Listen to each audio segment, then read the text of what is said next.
अस्सलाम वालेकुम। आज हम रोटेट टूल के बारे में सीखेंगे कि रोटेट टूल क्या काम करता है। इन पेज उर्दू में हम कोई किताब लिखना चाहें कि कोई रिसाला बनाना चाहें और उसको हमने डेकोरेट करना है तो रोटेट टूल की मदद से हम अपने टेक्स्ट को या अपनी किताब को या किसी भी चीज़ को खूबसूरत बना सकते हैं।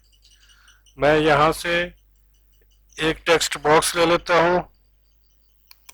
ये मैंने सेलेक्ट किया, यहाँ पे मैंने ड्रा कर दिया। थोड़ा सा टेक्स्ट मैं यहाँ से कॉपी कर लेता हूँ।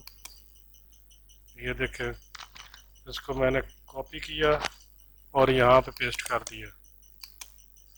ये थोड़ा छोटा है, इसको मैं रेक्टेंगल को बड़ा कर लेता हूँ ताकि हमारा टेक्स्ट हमें नज़र आए।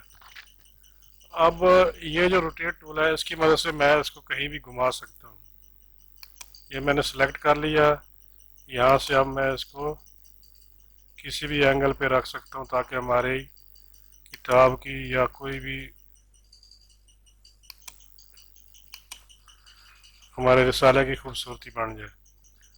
मज़ीद खूबसूरत बनाने के लिए हम इसको हाशिया भी लगा सकते हैं, हाशिए का रंग भी तब्दील कर सकते हैं। यहाँ से हम ये सारी चीज़ें तब्दील कर सकते हैं। ये लेकिन ये सारी चीज़ें बाद में हमने पढ़नी है। फिलहाल हम रोटेट टूल के बारे में सीख रहे हैं। ये देखें, कोई किसी भी अतराफ पे किसी भी जगह पे हम इसको रखना चाहें तो ये चला जाएगा। अगर हम इसको उल्टा करके रख दें तो ये उल्टा भी हो जाएगा टेक्स्ट।